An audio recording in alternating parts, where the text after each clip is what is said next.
बहुत समय पहले की बात है। एक शांत सा गांव था जिसके बाहर एक पुराना बोधि वृक्ष खड़ा था। यह कोई साधारण पेड़ नहीं था।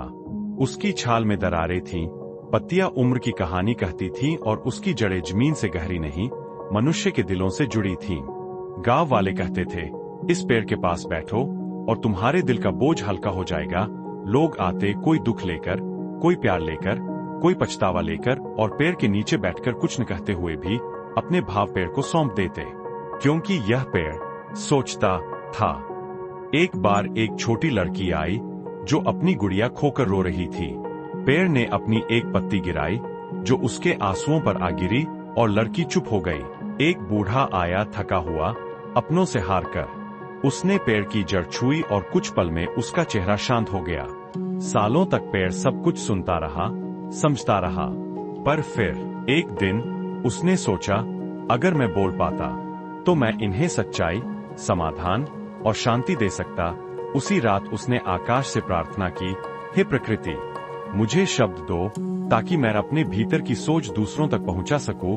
प्रकृति मुस्कुराई और कहा, शब्द शक्ति है, लेकिन मौन में सच्चाई है। बोलने से ज्यादा सुनना जरूरी है।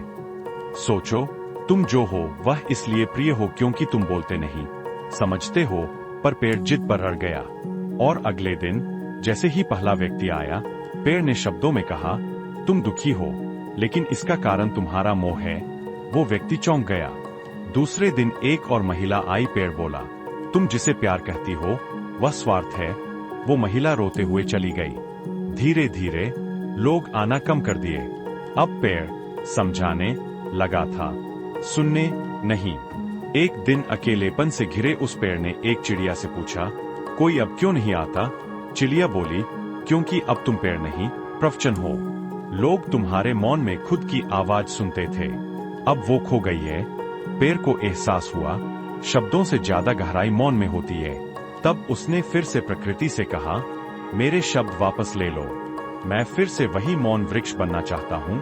और जब अगली पूर्णिमा की रात आई, पेड़ फिर से मौन हो गया। लोग लौटने लगे, बैठने लगे और बिना बोले सब कुछ कहने लगे। शिक्षा, सुनना, समझना और मौन में साथ देना, यह सबसे बड़ी मदद होती है। हर बार बोलना जरूरी नहीं, कभी कभी मौन ही सबसे बड़ी भाषा होती है।